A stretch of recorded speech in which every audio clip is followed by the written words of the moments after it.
Bon matin, chère Église, très heureux encore une fois de pouvoir vous annoncer la bonne nouvelle de Jésus. Merci également à ceux qui peut-être fréquentent une autre Église, tu visionnes ce message.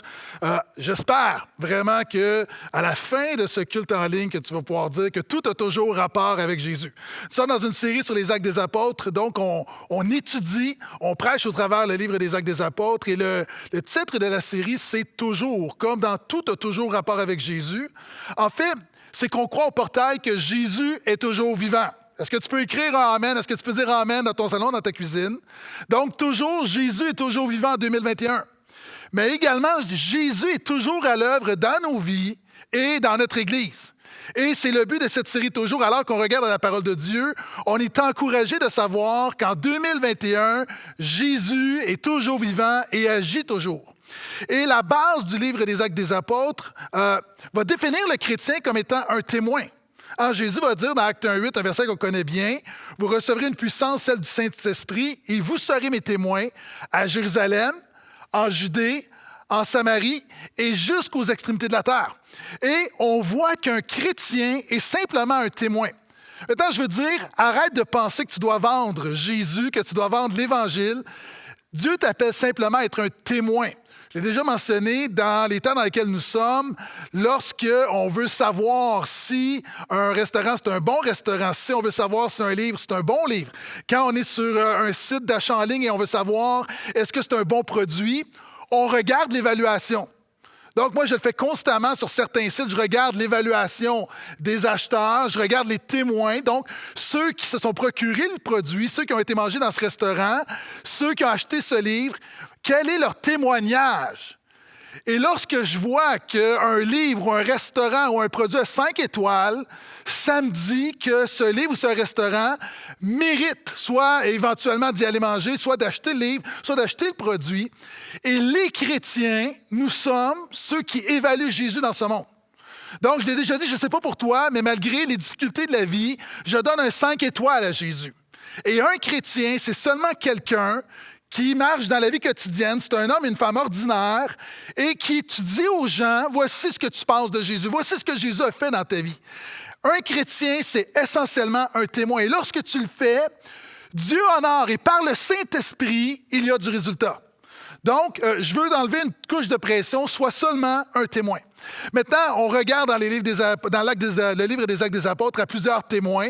Donc, on regarde justement ces apôtres qui sont des témoins, plusieurs leaders et hommes et femmes ordinaires. Et un des personnages qu'on est en train d'étudier, c'est l'apôtre Paul.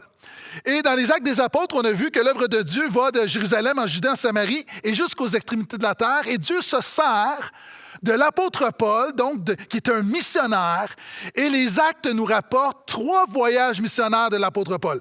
Maintenant, je vais arrêter ici quelques instants. Peut-être comme moi, alors que tu écoutes les messages du portail, alors que tu lis ta Bible, à un moment donné, tu es mélangé alors que tu entends Iconium, tu entends Derbe, tu entends Philippe, Thessalonique, Corinthe, Éphèse. Tu dis, mon cours de géographie de secondaire 3 est très, très loin. Pasteur Gaétan, aide-moi et je vais le faire ce matin. Donc, rapidement, en 2 minutes, je veux t'aider à te situer. Pour bien comprendre, ce matin, nous allons regarder au 3e voyage missionnaire de l'apôtre Paul. Dans les dernières semaines, on a vu les 2 précédents. Et c'est important de se positionner, ça nous aide à comprendre. Dimanche après-midi dernier, avec mon épouse, on a décidé de faire ce qu'on appelle en hébreu un nowhere. On est parti en voiture, alors qu'il n'y a rien à faire. On s'est dit, on va aller se promener sur les routes de campagne. On écoutait la musique, on jasait un bon moment. Et on est parti sans savoir où on allait. Et à un moment donné, on s'est retrouvé à un endroit qui s'appelle Sainte-Sophie. Et je me suis dit, moi, j'ai le sens de l'orientation, mais Sainte-Sophie, c'est drôle, j'ai jamais entendu ça. Je ne connais pas Sainte-Sophie. Puis on est dans un petit endroit, petit village, et je n'ai aucune idée où je suis. Et alors que je regarde sur mon GPS, je me rends compte qu'on est entre Saint-Lin et Saint-Jérôme, entre Saint-Sauveur et on pourrait dire Terrebonne. Et là, j'ai pu me positionner. Et ça m'a aidé à comprendre. Maintenant, je veux t'aider à comprendre les voyages missionnaires de l'apôtre Paul. Donc, pendant quelques instants, 2 minutes, OK, je vais te présenter une carte à l'écran, en fait 2 cartes, pour faire un résumé et pouvoir reprendre, afin qu'on soit tous au même endroit, à la même page, et pouvoir bien bénéficier de ce que la parole de Dieu enseigne. Donc, on voit qu'il y a 3 voyages missionnaires. L'apôtre Paul, en tout, va parcourir 16 000 kilomètres. Ça, c'est comme si tu pars Montréal à Vancouver, tu reviens à Montréal et tu retournes à Vancouver. C'est à peu près ce que fait l'apôtre Paul. L'apôtre Paul a fait ses missions en Europe, dans 3 pays d'Europe, qui est aujourd'hui la Syrie, la Turquie et la Grèce. Il a implanté 14 églises. Maintenant, dans son premier voyage qu'on voit dans Actes 13-14, il part d'Antioche, Antioche qui était la 2e église phare après Jérusalem, donc une église fille de Jérusalem, qui est un site de Jérusalem. Et il va descendre au port de Séleucie, et tu as la carte devant toi, et il va quitter pour l'île de Chypre. Et c'est là qu'il va rencontrer un homme, un magicien qui s'appelle Bar-Jésus, qui a influencé le proconsul de la place, et la parole de Dieu va être annoncée, le proconsul va venir à Jésus, et ensuite ils vont reprendre le bateau, ils vont arriver à Perge. Et c'est là que Jean-Marc va les abandonner. Ils vont monter, ils vont aller à Antioche de Pisidie. Il y avait plusieurs Antioches, donc c'est un autre Antioche. Et là, tout à coup, ils vont commencer à prêcher la parole de Dieu dans la synagogue. Et c'est là, alors que les Juifs refusent d'entendre la grâce, de recevoir la grâce de Jésus, l'apôtre Paul va dire, étant donné que vous rejetez le salut, nous allons nous tourner vers les non-juifs. Il va aller à Iconium ou Icône, et c'est là la première fois où on voit que des païens, il y a un réveil parmi les païens, puis des non-juifs donnent leur vie à Jésus. Il va continuer à Lystre, et c'est là qu'on va le lapider. Il y a un grand réveil, au début on va les honorer, on va même les vénérer, les idolâtrer, et c'est là qu'on va lapider l'apôtre Paul. Mais Dieu le préserve, il se relève, s'en va à Derbe, continue la mission, il y a un réveil à Derbe, et l'apôtre Paul revient avec Barnabas, refont le chemin inverse. C'est le premier voyage missionnaire de l'apôtre Paul. Quelque temps après, deuxième carte, le deuxième voyage qu'on voit, chapitres 15 et 16. Donc, il va passer par Tarse, qui est sa ville natale. Il va continuer des endroits qu'il a déjà visités, donc à Derbe, Icône, Lystre. Et là, c'est après le concile de Jérusalem, c'est là qu'on va se promener dans les églises pour leur dire, vous n'avez pas à exiger, vous n'avez pas à prêcher la circoncision. Nous ne sommes pas sauvés par les œuvres, nous sommes sauvés par la grâce. Et c'est là qu'il va continuer et que la Bible va dire, alors qu'il est dans la province de Phrygie, de Galatie, de Mysie, que l'Esprit de Jésus ne permet pas. Ils ont un plan et le Seigneur ne permet pas par le Saint-Esprit. Il ferme la porte. Quelquefois, quand Dieu ferme une porte, c'est la volonté de Dieu. Ils vont se rendre sur la côte à Troas, où il y a un port. Et là, Paul va avoir la vision d'un Macédonien, donc de l'autre côté de la mer Égée, qui va dire, viens de ce côté-ci, viens en Grèce, on a besoin de Jésus. Ils vont prendre le bateau, vont arriver en Grèce, à Philippe, et c'est là, donc en Macédoine plus précisément, et c'est là qu'ils vont être emprisonnés alors que l'œuvre de Dieu il y a du fruit. Il est emprisonné et c'est dans la prison de Philippe que l'apôtre Paul va chanter dans la nuit les louanges du Seigneur avec Silas. Je te rappelle qu'avant ce voyage, il y a eu une chicane entre Paul et Barnabas. Barnabas a pris Jean-Marc et est parti de son bord et Paul a pris Silas pour faire ce deuxième voyage missionnaire. Ensuite, Dieu les libère de manière surnaturelle. Ils vont à Thessalonique et c'est à cette Thessalonique qu'on va dire que les gens vont rendre témoignage en disant ceux-ci qui ont bouleversé le monde sont aussi venus ici. Ils vont continuer à Bérée. À Bérée, c'est là où on dit que les gens vont regarder dans la parole si ce qu'on leur enseignait était exact. Ils vont descendre, vont aller dans la grande ville d'Athènes, où il va débattre avec les philosophes, annoncer la bonne nouvelle de Jésus. Va se rendre ensuite à Corinthe pour aller à Éphèse. Et à Éphèse, alors que l'œuvre commence, il dit « Dieu voulant, je vais revenir. » Et il retourne à Jérusalem, c'est la fin du deuxième voyage missionnaire. Et le troisième voyage missionnaire, donc on regarde ce matin, qui commence, donc on pourrait dire chapitre 19 à 21, se concentre essentiellement à Éphèse. Éphèse qui était la capitale de l'Asie, la troisième plus grande ville de l'Empire romain. Et le problème de l'Église d'Éphèse, c'est qu'ils ont reçu une demi-dose de Jésus. Le problème de l'Église d'Éphèse, et c'est pourquoi l'apôtre Paul va rester là 3 ans durant son troisième voyage missionnaire, c'est on voit des chrétiens qui ont reçu assez de Jésus pour être croyants, mais pas assez pour être puissants. Hey, des gens, peut-être tu m'écoutes, tu as reçu assez de Jésus pour être croyant, mais tu n'as pas reçu assez de Jésus pour être puissant. Et ça amène le titre de mon message qui est simplement, je veux parler ce matin du croyant presque puissant. Le croyant presque puissant. Presque, selon moi, est l'un des mots les plus dangereux de la langue française. Presque est un mot dangereux, parce que presque veut dire pas tout à fait. Hein, c'est comme si on dit, on a presque gagné. En fait, on a perdu. Je suis presque en santé. C'est en fait, tu es malade. J'ai presque hérité 10 millions. En fait, tu es encore pauvre. Je suis presque marié. Hein, je suis presque tombé en amour. Tu demandes à ta fille, tu demandes à celle que tu fréquentes, puis tu lui dis, veux-tu m'épouser? Puis elle dit, je t'aime presque. Je suis presque en amour avec toi. Je suis presque prête à me marier. C'est comme quelqu'un, tu demandes, est-ce que ton mari est beau? Tu dis, il est presque beau. Ah, mon pasteur est presque gentil.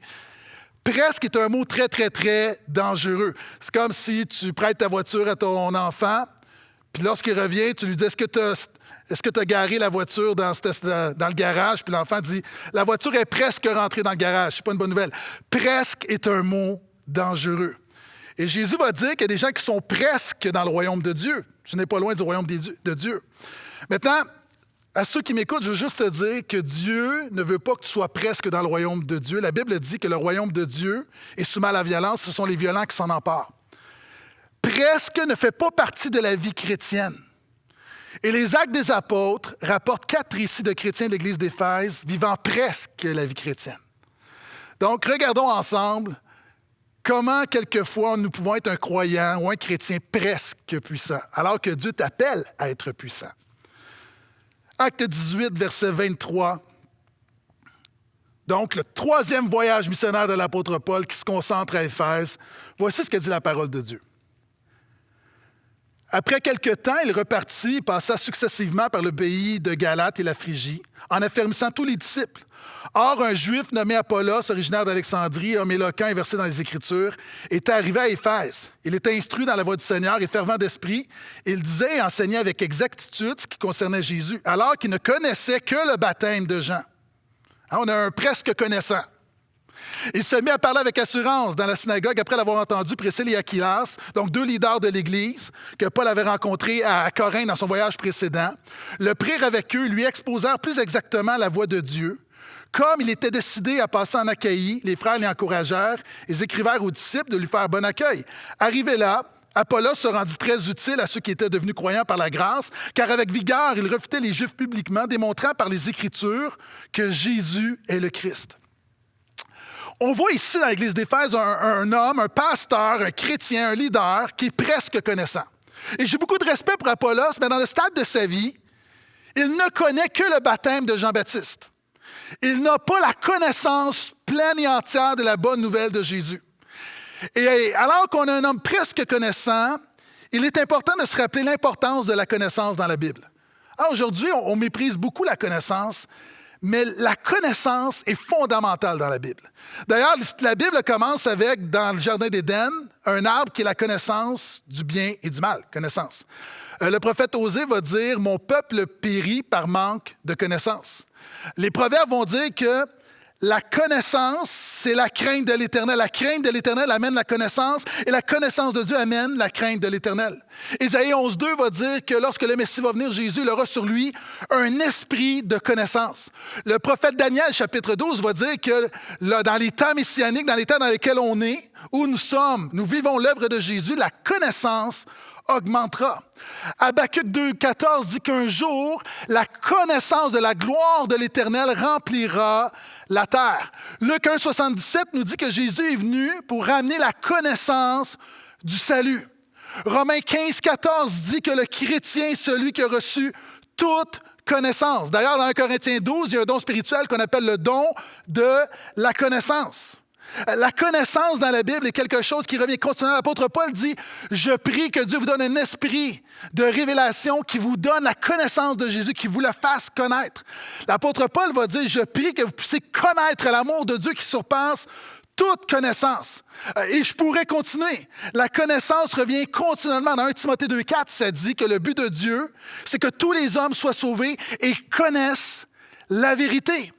D'ailleurs, 1 Jean 2.20 dit que nous avons reçu l'onction qui amène la connaissance.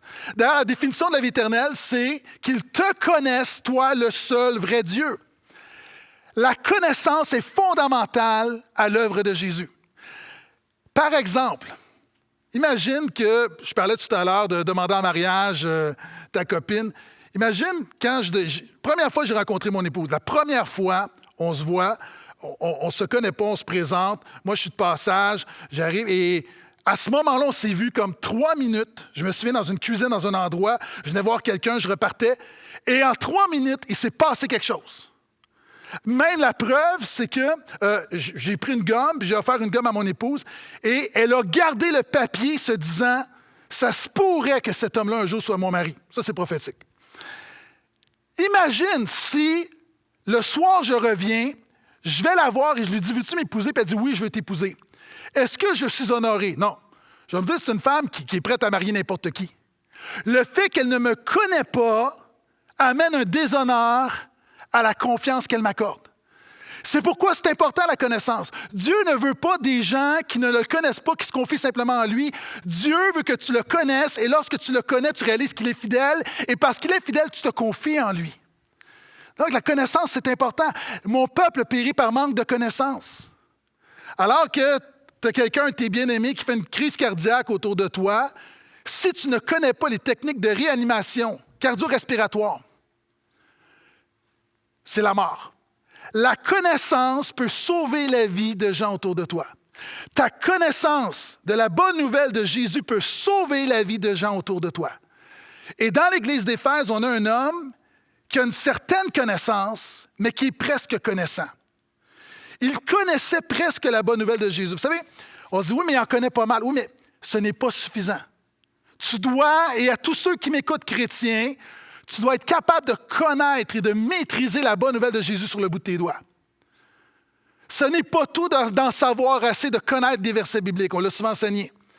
Hein, si je prends l'avion et que l'avion, je veux aller à Paris et que le pilote met sur le pilote automatique, il se trompe d'1 degré, un seul degré de différence ici, lorsque je vais arriver de l'autre côté du continent, ce n'est pas à Paris, je vais arriver, c'est en Tanzanie. 1 degré amène au bout de la ligne une grande différence. Un petit élément de la bonne nouvelle de Jésus que tu ne comprends pas, que tu ne saisis pas, que tu ne t'appropries pas, fait une différence souvent entre la vie et la mort. Et on a un Apollos qui est un homme croyant, qui est brillant, qui est éloquent, qui est fervent, qui est convaincant, mais qui n'est pas totalement connaissant. OK, écoute-moi bien. Ce n'est pas parce qu'un chrétien, même un pasteur et un prédicateur, est croyant qu'il est nécessairement connaissant. Ce n'est pas parce que tu as un chrétien, un leader, un pasteur, un prédicateur est brillant qu'il est nécessairement connaissant, qu'il a la connaissance spirituelle de la bonne nouvelle de Jésus. Ce n'est pas parce que quelqu'un est éloquent qu'il est connaissant. Ce n'est pas parce que quelqu'un est fervent. Ce n'est pas parce que quelqu'un est convaincant qu'il est connaissant. Apollos, c'était tout ça. C'est un croyant, brillant, éloquent, fervent, convaincant, mais il n'est pas totalement connaissant. Et c'est pourquoi Priscille et Aquilas vont le prendre alors qu'il enseignait exactement, c'est-à-dire, ils n'enseignent pas des hérésies, ils vont lui enseigner plus exactement. Mon ami, ce qu'on veut faire dimanche après dimanche après dimanche, c'est de t'enseigner plus exactement la bonne nouvelle de Jésus, afin que tu puisses suivre plus exactement Jésus. On pourrait dire qu'Apollos, c'est un bon chrétien évangélique. Il connaît sa Bible. Il connaît Dieu, mais ce n'est pas suffisant. Priscille et Aquilas l'amènent à être christocentrique. La preuve, c'est qu'on voit après à l'avoir enseigné, la Bible dit qu'Apollos, il enseignait par la grâce, par l'Écriture. Donc, Priscille et Aquilas l'ont amené à être centré sur Jésus. Vous savez, on a des gens qui m'écoutent et qui disent « Pasteur Gaétan, à chaque semaine, tu le mentionnes, c'est redondant, on connaît la bonne nouvelle de Jésus. » Vous savez, on a fait des études dans des églises pour savoir, on a interviewé des chrétiens, puis il y a des livres, des études qui ont été faits là-dessus, on leur a demandé quel était l'Évangile.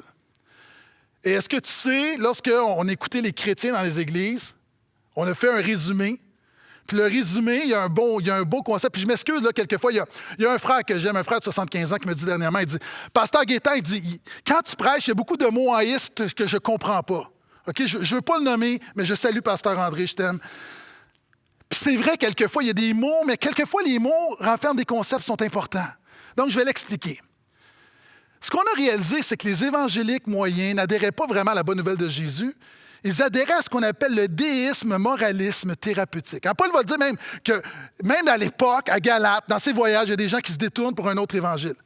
Ça veut dire quoi? Ça veut dire que la majorité des chrétiens évangéliques croient que Dieu existe. OK, on dit Dieu existe. Donc, on se considère chrétien parce qu'on croit que Dieu existe alors qu'il y a des gens autour de nous qui ne croient pas que Dieu existe. On croit que Dieu veut qu'on soit une bonne personne. On croit que le but de la vie, c'est d'être heureux. Et on se dit que Dieu n'est pas vraiment impliqué dans ma vie, mais lorsque j'ai un problème, je peux prier puis il m'entend. Et dans cette conception, également, on se dit que lorsqu'on meurt, on va au paradis. Est-ce que c'est l'Évangile, ça? Il y a des gens qui m'écoutent, tu dis Amen. Tu ne devrais pas dire Amen. Ce n'est pas l'Évangile. C'est pas l'Évangile. C'est subtil, il y a des portions d'Évangile, mais ce n'est pas l'Évangile.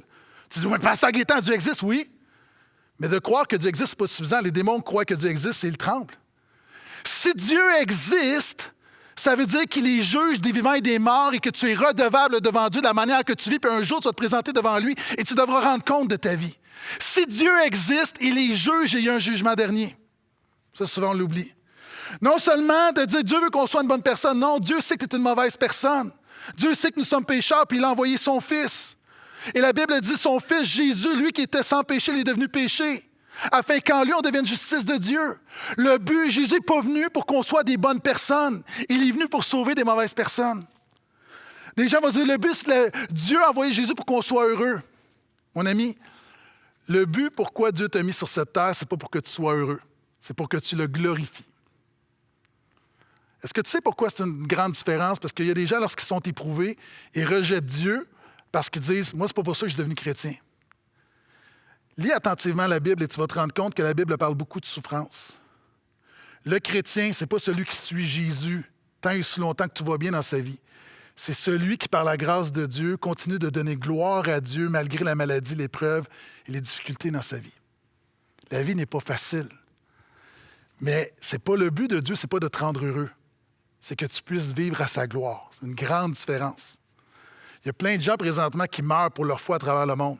Va leur dire que Jésus est venu pour qu'ils soient heureux.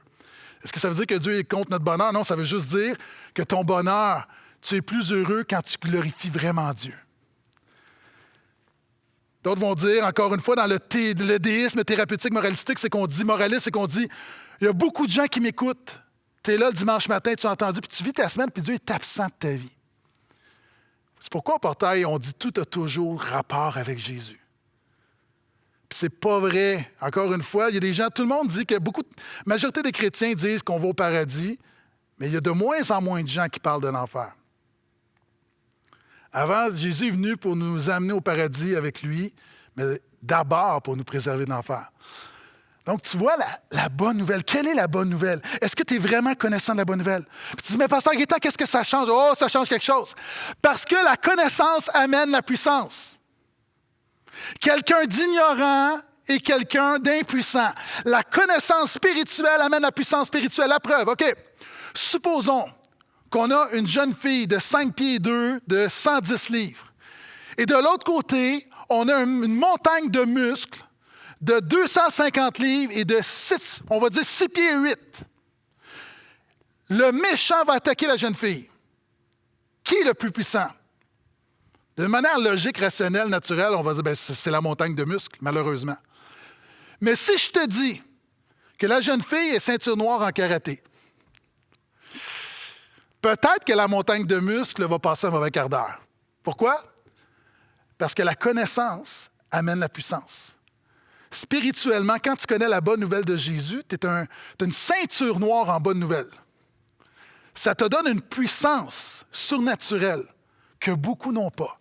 Et c'est cette puissance qu'avait besoin de recevoir Apollos. C'est pourquoi la Bible dit, l'apôtre Paul va dire, « Je n'ai pas honte de l'Évangile, je n'ai pas honte de la bonne nouvelle, car c'est la puissance de Dieu pour le salut de quiconque croit. » On continue. Deuxième chose. Chapitre 19, le verset 1. Pendant qu'Apollos était à Corinthe, Paul, qui était passé par le haut pays, descendit à Éphèse, et il y trouva quelques disciples et leur dit, « Avez-vous reçu l'Esprit Saint quand vous êtes devenus croyants? » Ils lui répondirent, « Nous n'avons même pas entendu parler d'un Esprit Saint. » Il dit, « Quel baptême avez-vous donc reçu? » Ils répondirent, « Le baptême de Jean. » Alors Paul dit, Jean baptisé du baptême de repentance. Il dit au peuple de mettre sa foi en celui qui venait après lui, c'est-à-dire Jésus. Sur ces paroles, ils furent baptisés au nom du Seigneur Jésus. Paul leur imposa les mains et l'Esprit Saint vint sur eux. Ils se mirent à parler en langue et à prophétiser. Ces hommes étaient une douzaine en tout. Ici, après un presque connaissant, on a l'exemple d'un presque croyant. On a l'exemple ici de chrétiens non régénéré. Je vais aller rapidement là-dessus, j'en ai parlé dans la dernière semaine. Maintenant, je considère lorsque je dis un chrétien non régénéré, c'est un oxymore. Tu sais, c'est quoi un oxymore en français? C'est une contradiction impossible. C'est comme de l'eau sec. C'est impossible. C'est comme une lumière noire. C'est impossible. Un bruit silencieux. C'est impossible. Une chaleur froide. C'est impossible. Un chrétien pas né de nouveau. C'est impossible. En fait, tu peux avoir un chrétien non, mais en fait, tu n'as pas la substance du chrétien. Ces gens-là n'ont pas reçu le Saint-Esprit. Ils s'appellent chrétiens, mais ils n'ont pas reçu le Saint-Esprit. Alors que Jésus a dit, si tu n'en as pas de l'Esprit, tu ne peux pas avoir le royaume de Dieu. Paul va dire, celui qui n'a pas l'Esprit de Christ, il ne lui appartient pas. En fait, Paul vient à eux et il leur demande, est-ce que vous êtes chrétiens? Ils disent, on est chrétiens. Puis Paul regarde et il dit, mais il vous manque quelque chose. Hein, c'est comme si quelqu'un fait un barbecue, il dit, je vais servir des hamburgers, puis tu arrives et il y a juste des pains. Tu dis, il manque la boulette. Non, c'est des hamburgers. Mais non. Okay? Je sais que ce n'est pas mon illustration la plus profonde, là. Mais un hamburger, pas de boulette, c'est 2 tranches de pain. Un chrétien, pas sans la boulette du Saint-Esprit, avec grand respect, c'est juste de la chair. Et ces gens ont l'apparence du hamburger, mais il leur manque quelque chose. Il leur manque le Saint-Esprit. Puis en fait, on peut comprendre, puis la Bible le résume, mais l'apôtre Paul est celui qui pose souvent des questions pour remettre en question. On le voit dans ses épîtres, hein? Il veut s'assurer que ceux qui s'appellent chrétiens, il veut les sonder pour que ces gens-là soient vraiment, ils aient l'assurance de leur salut et que quelqu'un qui n'est pas vraiment converti n'ait pas une fausse assurance. Et on peut penser que l'apôtre Paul commence à discuter avec eux, puis il est allé faire à Éphèse, puis ces gens-là disent, les 12 vont dire, bien nous, on a Jésus, on a reçu Jésus, Jésus est notre sauveur et notre Seigneur personnel. Puis Paul dit, hey, gloire à Dieu. Et là, Paul continue à parler avec eux, puis Paul dit, est-ce que vous avez vécu une transformation radicale lorsque vous êtes venu à Jésus? Non. OK, est-ce que, quand vous êtes devenu croyant, est-ce qu'il y a une passion pour Dieu dans votre cœur qui a commencé à germer? Pas plus qu'avant. OK. Est-ce que vous avez un désir d'honorer Dieu comme jamais? Est-ce que vous avez un désir d'obéir à la parole de Dieu, même si ça ne fait pas votre affaire? Est-ce que depuis que vous êtes venu à Jésus, vous avez un amour pour les autres? Est-ce que votre amour a augmenté pour les gens autour de vous? Est-ce que depuis que vous êtes venu à Jésus, est-ce qu'il y a de nouvelles batailles intérieures contre le péché? Vous avez des combats que vous n'aviez pas avant? Est-ce que votre conscience est plus sensible? Est-ce que vous avez une assurance dans la prière que vous n'aviez pas auparavant? Est-ce que vous ressentez votre dépendance envers Dieu comme jamais? Depuis que vous êtes venu à Jésus, est-ce que vous avez un esprit de louange? Est-ce que vous êtes plus reconnaissant ou vous êtes aussi chialeux qu'avant? Est-ce que vous avez un engagement, une préoccupation envers l'Église? Depuis que vous êtes venu à Jésus, est-ce que vous avez un dégoût du mal? Est-ce que vous êtes confiant face à la mort? Est-ce que vous êtes émerveillé par rapport à la grâce de Dieu? Est-ce que Jésus est votre plus grand trésor? Criquet. Et Paul réalise que ces gens-là n'ont pas le Saint-Esprit parce qu'il n'y a pas le fruit du Saint-Esprit. Et les choses que j'ai mentionnées, évidemment, personne, aucun chrétien peut prétendre avoir tout ça, mais ce sont des signes, des preuves, des évidences de la grâce, de l'œuvre de l'Esprit dans nos vies. Et Paul dit, gang, je ne sais pas ce qui se passe, là, mais est-ce que vous avez été baptisés? Il dit, ouais, on a reçu le baptême de Jean. Et là, Paul comprend. Le baptême de Jean, c'est le baptême de Jean-Baptiste, c'est le baptême de repentance. Puis il comprend, un peu comme Apollos, ils ont reçu, ils sont presque croyants. C'est-à-dire, ils ont reconnu leur besoin de Dieu pour le salut, mais ils ne se sont pas confiés dans la solution qui est Jésus pour leur salut. Quand mes enfants étaient jeunes, j'ai aimé ces périodes où j'apprenais à mes enfants à nager.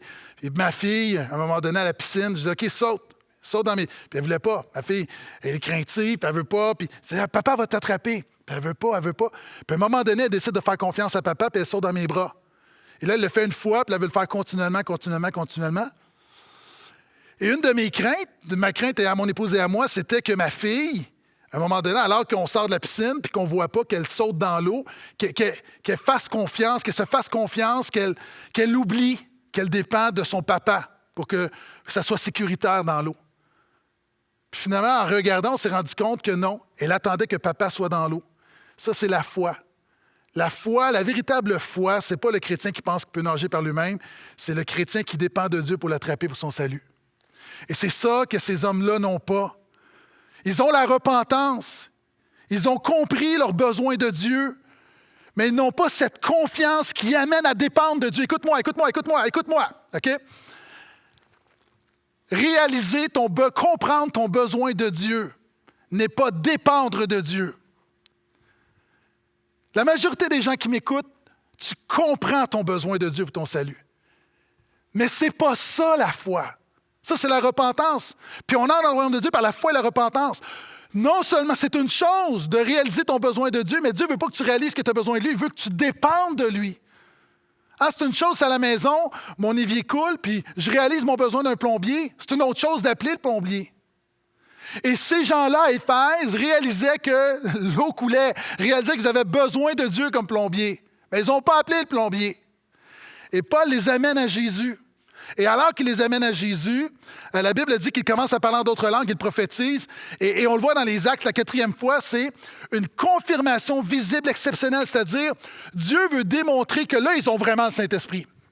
Alors que Paul établit le diagnostic, ils ne l'ont vraiment pas. Dieu le fait à la Pentecôte à Jérusalem, il le fait en Samarie, il le fait avec Corneille jusqu'aux extrémités de la terre, il le fait avec ces chrétiens qui vivaient encore dans l'Ancienne Alliance pour démontrer qu'ils ont vraiment reçu le Saint-Esprit, une œuvre exceptionnelle. Pourquoi Dieu le fait comme ça? Parce que ces chrétiens sont dans le presque. Écoute-moi bien. Un presque chrétien va presque arriver au ciel. C'est dramatique. Jésus n'a pas dit « tout est presque accompli ». Jean 3,16 ne dit pas « car Dieu a presque aimé tout le monde ». Il a donné son Fils, ça fait que presque quiconque croise en lui ne périsse que presque pas, mais ait presque la vie éternelle. C'est pourquoi Dieu déverse son Saint-Esprit pour dire, puis il y a des gens qui m'écoutent, si tu as une conviction dans ton cœur que tu es un presque chrétien, mon ami, confie-toi en Jésus. Non seulement réalise ton besoin de Dieu, mais dépend de Jésus, dépend de l'œuvre de la croix, dépend de la justice de Jésus, dépend de la grâce de Jésus. Et je continue, verset 11. 3e épisode de presque vie chrétienne. Dieu faisait des miracles extraordinaires par la main de Paul, au point qu'on appliquait sur les malades des linges ou des étoffes qui avaient touché son corps. Alors, les maladies les quittaient et les esprits mauvais sortaient. Quelques exorcistes juifs ambulants entreprirent d'évoquer sur ceux qui avaient des esprits mauvais le nom du Seigneur Jésus en disant « Je vous en conjure par Jésus, celui que Paul prêche. » Il y avait 7 fils d'un certain Sheva, un des grands prêtres juifs, qui faisait cela. L'esprit mauvais leur répondit « Jésus, je le reconnais, et je sais bien, je le connais, et je sais bien qui est Paul. Mais vous, qui êtes-vous? » Et l'homme dans lequel était l'esprit mauvais se jeta sur eux, prit l'avantage et les battit tous avec une telle force qu'ils s'enfuirent dans cette maison nus et blessés. Quand dans une bataille, tu commences avec tes pantalons et à la fin de la bataille, tu n'as plus de pantalons, tu as perdu. Je continue. Cela fut connu de tous ceux qui habitaient à Éphèse, juifs et grecs. La crainte s'empara d'eux tous et le nom du Seigneur Jésus était exalté. Beaucoup de ceux qui étaient devenus croyants venaient et confessaient publiquement leurs pratiques. Bon nombre de ceux qui avaient pratiqué les sciences occultes apportaient leurs livres et les brûlaient devant tous. On en calcula le prix et on l'estima à 50 000 pièces d'argent. C'est ainsi que par la puissance du Seigneur, la parole se répandait et gagnait en force. Après un presque connaissant, après un presque croyant, on a maintenant un presque puissant. Maintenant, la puissance divine dans la vie du chrétien est quelque chose de fondamental. Jésus va dire aux religieux, vous ne comprenez pas et l'Écriture et la puissance de Dieu. La parole de Dieu amène toujours la puissance. Il n'y a pas de puissance si elle n'est pas fondée sur la parole de Dieu. Zacharie 4,6, Dieu va dire par la bouche du prophète Zacharie, non par la force ni par la puissance, mais par mon esprit, dit le Seigneur. Le Saint-Esprit n'est pas une puissance, il est la puissance, il est Dieu puissant, tout puissant. Et quand on regarde dans l'Écriture, on se rend compte que continuellement, la Bible dit aux chrétiens qu'en Jésus, nous sommes puissants. Jésus va dire, je vous ai donné la puissance de marcher sur le pouvoir, la puissance de l'ennemi. Le chrétien a la puissance contre le péché. Tu as la puissance contre le diable. Tu as la puissance qui triomphe du monde. Tu as la puissance contre la mort. Par le Saint-Esprit à l'intérieur de toi, tu as une puissance illimitée. C'est pourquoi l'apôtre Paul va dire, je puis tout par celui qui me fortifie. C'est pourquoi l'apôtre Paul va dire, je prie que vous puissiez saisir l'infinie puissance de Dieu. Paul va dire également, alors qu'il va dire notre être extérieur se détruit, donc il dit on vieillit, on est malade, mais à l'intérieur de nous, la puissance de Dieu nous porte. À toi qui m'écoutes, qui vieillis, tu dis j'ai 70, 80 et mes forces physiques me quittent. Je veux juste te dire qu'alors que tes forces physiques te quittent tranquillement, les forces spirituelles augmentent tranquillement. C'est ce que la parole de Dieu dit. Que Dieu nous renouvelle par son esprit.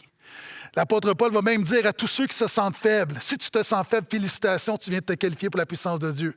Car quand je suis faible, c'est alors que je suis fort. La puissance de Dieu se manifeste dans la faiblesse. Et encore une fois, je pourrais continuer. La puissance de Dieu nous garde, juste nous rend persévérants. Si ça fait 25 ans que je suis Jésus, c'est parce que la puissance de Dieu m'a gardé. Vous savez, souvent, on voit la puissance seulement dans le miracle. Je veux juste dire à tous ceux qui suivent le Seigneur depuis des années, tu es le plus grand témoignage de la puissance de Dieu. Il n'y a rien de plus puissant. C'est une chose, un miracle, une fois.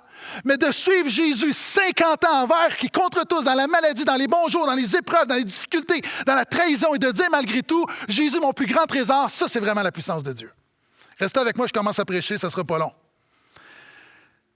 Et la puissance, c'est important de réaliser qu'elle vient d'une source divine. Pourquoi je le mentionne? OK. Vous savez, souvent, on a notre téléphone est déchargé, puis on se met en mode économie d'énergie. Il y a des chrétiens qui sont devant moi, tu es en mode économie d'énergie. Mode économie d'énergie, c'est-à-dire tu économises tes ressources. À toi qui es fatigué, Dieu ne t'appelle pas à t'économiser. Dieu veut te recharger. Nous avons accès à cette source de puissance. Puis souvent, on s'attend à quelque chose de spectaculaire, mais dans le quotidien, dans la vie ordinaire, Dieu veut te fortifier, Dieu veut te rendre puissant, Dieu veut te renouveler. Dieu veut te renouveler ton espérance, ton courage, ta foi. Mais au lieu de vivre ta vie en mode économie d'énergie, arrête tout, puis viens te brancher à Dieu. Chaque jour, continuellement, à chaque instant de ta vie, Seigneur, viens me charger, renouvelle-moi, fortifie-moi. Et le problème des chrétiens, c'est que souvent, on emploie des méthodes humaines. Comme on voit dans le texte, là, où même on appliquait des linges qui ont touché à l'apôtre Paul. Puis là, on voit ça, puis on est impressionné. Puis j'ai vu un évangéliste qui vendait des tapis de prière. Il disait aux gens, j'ai imposé les mains au tapis, je te vends le tapis pour 99,99 $. Tu vas prier sur le tapis, puis tu vas avoir l'onction parce que moi, j'ai prié sur le tapis. N'importe quoi. De l'huile sainte qu'on vend pour avoir plus de puissance. Il y a des gens même qui vont dans des tombeaux d'hommes et de femmes de Dieu du passé, ils vont imposer les mains au tombeau pour aller soupirer l'onction des gens. N'importe quoi. Tu n'as pas besoin d'aller chercher l'onction d'un mort alors que Dieu est vivant, il est dans ta vie présentement. Hein, ou quelquefois on pense que parce qu'on répète juste Jésus, on a un mantra, puis Pierre va dire, c'est pas à cause de notre piété. Il va dire, on l'a vu, Acte 3:12. C'est pas à cause de notre piété, c'est de notre puissance que Dieu guérit cet homme. C'est une œuvre de grâce. Mon ami, la source de la puissance dans la vie du chrétien n'est pas dans les méthodes humaines, elle est dans ton identité chrétienne. Et c'est ce que les fils de Sheva n'avaient pas. Les fils de Sheva tentaient de reproduire des méthodes. On va utiliser le nom de Jésus. Ah, puis les démons vont dire, on connaît Jésus, on connaît Paul, mais vous autres, on ne vous connaît pas. Pour moi, l'image de la puissance, moi, je suis un fil de plomb, Jésus est une poutre de fer, puis le Saint-Esprit m'unit à Jésus. Maintenant, un fil, là, on ne peut rien faire. Un fil de plomb, c'est faible, très, très, très faible. Mais un fil de plomb qui est soudé à une barre de fer, à une colonne de fer, ça devient extrêmement puissant. Et dans ma vie, je suis puissant, pas à cause de moi, parce que je suis collé sur Jésus. Dans moi, il n'y a aucune puissance. Et c'est ce que ces hommes n'avaient pas compris, c'est que la source de la puissance se trouve dans notre identité chrétienne, pas dans les méthodes humaines. Simplement parce que tu as Jésus dans ta vie. Puis ce que j'aime, c'est que ce récit-là se termine avec, alors qu'il commence avec Dieu faisait des miracles extraordinaires, ça se termine avec la puissance de la vie chrétienne ordinaire. OK, écoute-moi bien. Jésus n'est pas venu pour nous donner un show spirituel, mais pour nous donner la vie éternelle. Jésus n'est pas venu pour nous donner un show spirituel, mais pour nous donner la vie éternelle. Le plus grand des miracles, je crois que Dieu fait encore des miracles, mais je ne cours pas après les miracles. Pourquoi? Parce que quand je vois, je l'ai mentionné, un chrétien persévérer pendant 50 ans, quand je vois un chrétien qui a été trahi, qui est capable de pardonner, quand je vois quelqu'un qui était complètement un mauvais caractère, qui est transformé, pour moi, ça, c'est des plus grands témoignages de puissance que n'importe quel miracle. Nous croyons au Dieu des miracles, mais souvent on le met dans l'extraordinaire, alors qu'on oublie que la puissance de Dieu se manifeste également dans la vie ordinaire. Et c'est pourquoi la Bible termine avec des témoignages de vie ordinaire où des gens viennent à Jésus, des gens sont transformés. On voit des gens qui étaient dans l'occultisme vont brûler leurs livres de magie. Wow! Ça, c'est une grande démonstration de puissance. À tous ceux qui ont reçu Jésus, c'est un témoignage de la puissance de Dieu. Et on voit un autre type de puissance qui nous semble plus ordinaire, mais qui est aussi la puissance de Dieu. On voit la puissance du salut. On voit la puissance d'hommes et de femmes qui prennent position publiquement pour Jésus. À Éphèse, qui était un quartier général, un haut lieu d'occultisme, et eux, publiquement, s'affichent pour Jésus, vont brûler leurs livres. On voit la puissance de renoncer à leur ancienne vie. Il y a des gens ici, tu as de la difficulté, tu es empiété dans ton ancienne vie. Jésus veut te donner la puissance de renoncer à ton ancienne vie. La puissance de payer le prix pour Jésus. La Bible dit que tous les livres qui ont été brûlés, c'était l'équivalent de 50 000 pièces d'argent. Si je transpose en monnaie d'aujourd'hui, c'est 10 millions de dollars qu'ils ont brûlés. Je ne sais pas pour toi, mais brûler 10 millions de dollars, ça prend de la puissance anti-pépère, comme dirait mon père. 10 millions. Et ces gens sont transformés. Wow! La puissance des vies transformées. C'est comme ton jeune. Quand ton jeune, tu dis, va prendre ta douche. Il ne veut pas aller prendre sa douche. Range ta chambre, il ne veut pas aller prendre sa chambre. Ta voiture n'a pas d'allure. Ta voiture est presque une poubelle. Rien qui fait. Et là, tout à coup, ton jeune arrive. Du jour au lendemain, prend sa douche, se met de l'eau de Cologne, sa chambre est rangée, sa voiture est cirée. Qu'est-ce qui s'est passé tout à coup? Pendant des années, papa et maman disaient quelque chose, il n'y a rien qui bouge. Et là, tout à coup, wow! Pourquoi? Parce qu'une jeune fille dans le décor. Une nouvelle passion amène un désir de transformation. Quand Jésus change ton cœur, il te donne de nouveaux désirs, une nouvelle passion. Et ça amène un désir de changer. Et ça, mon ami, c'est surnaturel. Donc, ne sois pas un chrétien presque puissant. Sois un chrétien puissant. Puissant au quotidien. Puissant dans la simplicité de la vie ordinaire. Puissant à chaque jour à suivre Jésus. Et on termine avec le verset 23. Donc, voici ce qui prend place. En ces temps-là, survinrent de troubles graves au sujet de la voix. La voix, c'est le nom qu'on donne aux chrétiens, au christianisme à l'époque. Donc, là, ça va pas bien, là. C'est « Merci Seigneur, l'œuvre de Jésus avance, mais ça crée des problèmes. » Un orfèvre renommé Démétrios fabriquait des sanctuaires d'Artémis en argent et procurait des gains considérables aux artisans. Il rapporta à ces derniers, avec tous les ouvriers qui exerçaient le même genre de métier, il dit « Mes amis, vous savez que notre prospérité dépend de cette activité. Or, vous voyez et entendez que non seulement à Éphèse, mais dans presque toute l'Asie, ce Paul a persuadé et détourné une foule importante en disant que les dieux faits par la main des hommes ne sont pas des dieux. Cela risque non seulement de jeter le discrédit sur notre profession, mais encore de ruiner toute estime pour le temple de la grande déesse Artémis et même de dépouiller de son prestige celle qui est adorée de toute l'Asie et de toute la terre habitée. » Quand ils entendirent cela, ils furent remplis de fureur et se mirent à crier « Grande est l'Artémis des Éphésiens !» La confusion gagna toute la ville. On voit ici à Éphèse des chrétiens presque connaissants, presque croyants, presque puissants et presque dérangeants. En fait, on voit que par la simplicité de vie transformée, ça dérange la culture. J'ai reçu une candidature, un pasteur m'a écrit pour poser sa candidature au portail. Et j'aimerais te la lire. J'aimerais avoir ton avis si on doit embaucher ce pasteur. Donc, c'est rare que je le fais, mais je le fais. Donc, on va passer au vote ensuite. Je te lis ce qu'il m'écrit, son courriel. Pasteur Gaétan, j'aimerais poser ma candidature pour devenir membre de l'équipe pastorale au portail. Je possède plusieurs qualifications. J'ai connu beaucoup de succès comme prédicateur, de même que comme auteur. Certains disent que je suis un bon organisateur. J'ai été un chef de file presque partout où je suis passé. Je suis reconnu comme étant un leader. J'ai plus de 50 ans, je n'ai jamais prêché dans un même lieu pendant plus de 3 ans. À certains endroits, j'ai quitté la ville après que mon travail eut causé des émeutes et des troubles. Je dois avouer que j'ai fait de la prison 3 ou 4 fois, mais pas en raison d'un quelconque méfait réel. Ma santé n'est pas trop bonne, bien que je puisse encore en faire beaucoup. Les églises dans lesquelles j'ai prêché étaient petites, bien que certaines fussent situées dans plusieurs grandes villes.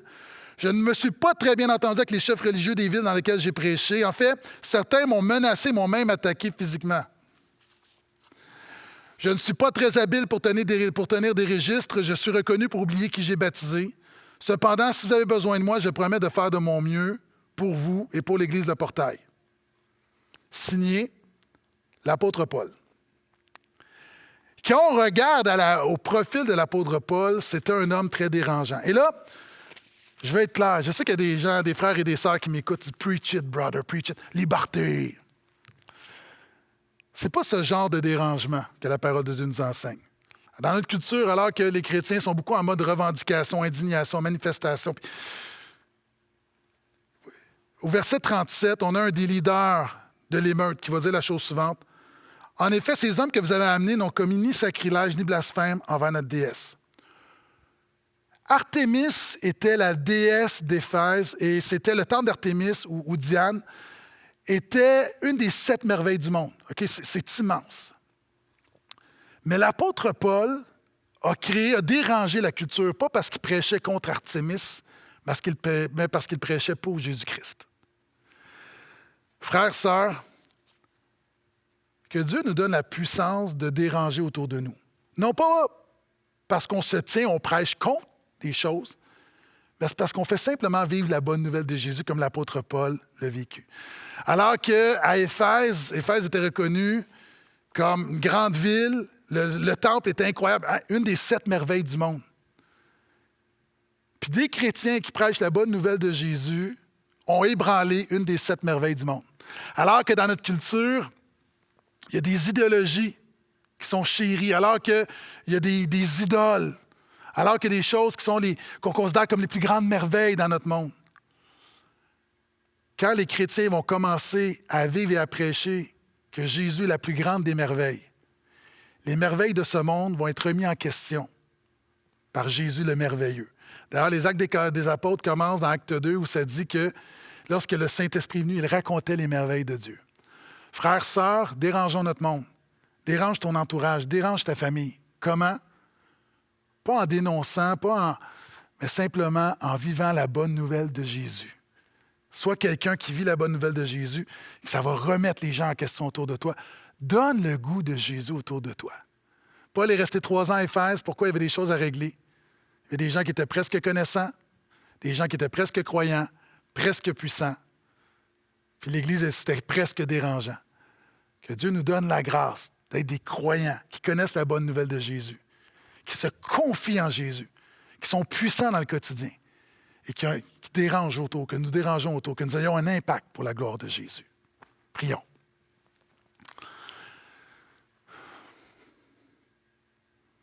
Seigneur, ce matin, ça fait 1 an que nos rassemblements ont cessé.